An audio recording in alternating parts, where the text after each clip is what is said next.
Hello, welcome. Today's topic is about the principles of public administration. This topic is part of Module 4, which is about formulating a government plan.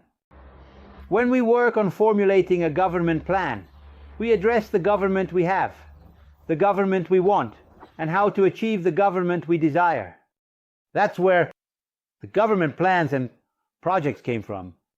And we mentioned that projects often impact legality, the legal grounding, which is very important in the realm of public business, folks.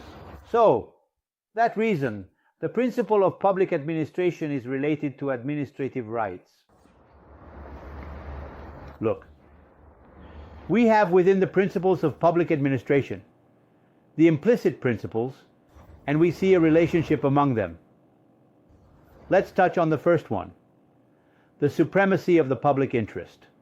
It means that all public interest is above any personal private interest. Also, in the case of motivation, we need to have projects that need to be carried out, not just the whims of administrators showcasing a project that isn't a desire or necessity of the population.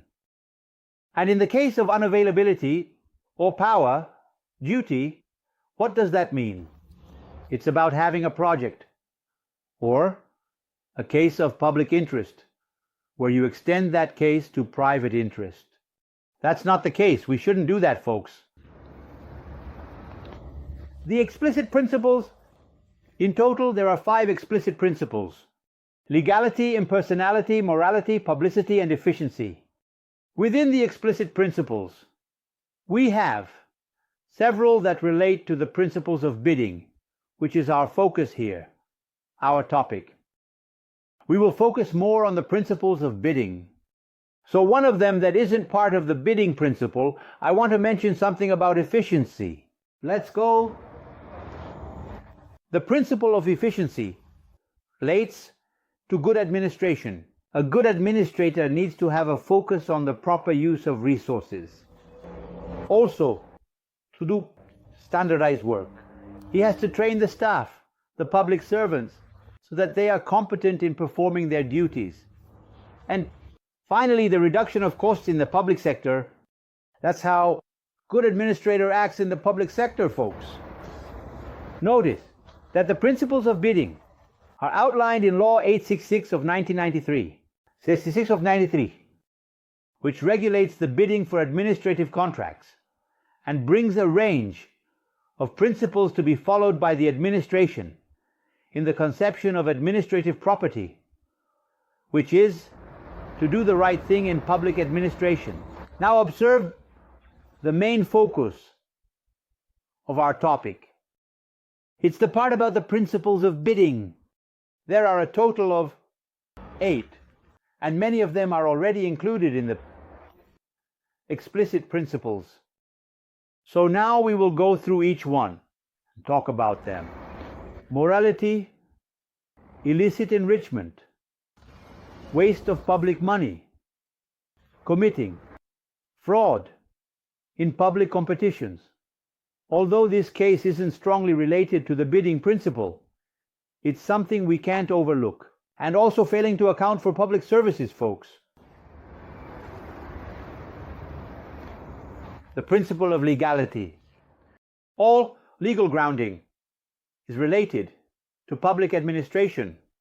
That's how projects get interrupted, because they lack constitutionality, right? So, that's the object. We need to pay a lot of attention to this part, folks.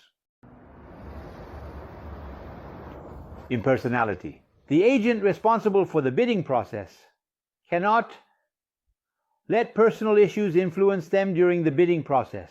He has to realize that he isn't seeing a face. He doesn't know who's there. It's the bidding process that emphasizes personality. And he must act as a representative of the administration. The principle of isonomy, or equality. Equal treatment for everyone.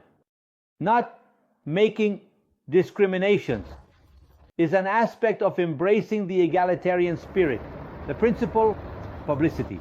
All interested parties must have access to bids through the disclosure of acts performed by the administrators. And here, folks, we're going to mention something that will highlight some projects and works that faced issues in continuing their progress. There are, just so you know, out of the 50 largest projects in the world, 14 of them are in Brazil, and you will see which 14 they are, along with the details of why these projects were interrupted, and the problems that occurred within the management of the works, the construction market, and the interviewees at that time, on May 3rd, from the Ministry of Planning. They are in Brazil, and you will see which 14 of them are, along with the details of why the projects were interrupted, and the issues that occurred within the management of the works, the construction market, and the interviewees at that time, on May 3rd, from the Ministry of Planning, and the governments of São Paulo and Rio de Janeiro, and through the journalist. This is interesting for you to see because you will learn about the details and the governments of São Paulo and Rio de Janeiro. And through the journalist, this is interesting for you to see because you will learn about the details. So look, in Brazil we had 6 mega projects. The World Cup stadiums, the Belo Monte hydroelectric plant, the transposition of the São Francisco River, the Ring Road, the monorail, and the Angra 3 power plant. All of them are related to the projects that are now completed, some of them, and others still to be finished, folks. Let's move on. Here is a representation of 9 major projects that have or had serious irregularities. Each of them, you see, has already happened in a stadium in the Brazilian state of Piauí. We have Rio Grande do Sul, Alagoas, Pernambuco, Ceará, and Amazonas. All these projects had problems that we've already mentioned regarding violations of the principles of public administration. Some of the principles that were violated include morality, the principle of illicit enrichment, and this issue of wasting public money. Right, there are others that are related to the bids. For example, bidding processes that were interrupted because a company thought it could participate technically, but it was discriminated against. See, that affected isonomy. Principle of public administration, isonomy and equality, right, folks? So each of the events that interrupted the projects is related to each principle of public administration that we mentioned, folks. Well, we'll stop this topic here. I hope you enjoyed it. We talked about the principles of public administration, discussed both implicit and explicit principles, and focused more on the bidding principles. We mentioned the projects, some of which were interrupted, others that continued, and some that were delayed, and how this somehow violated the principles of public administration. I would like you to look into the projects happening in the country, because that's a form of citizenship, folks. Our next topic is the structure of power in Brazil. I would like to thank you for your attention. Always feel welcome with us. Thank you very much.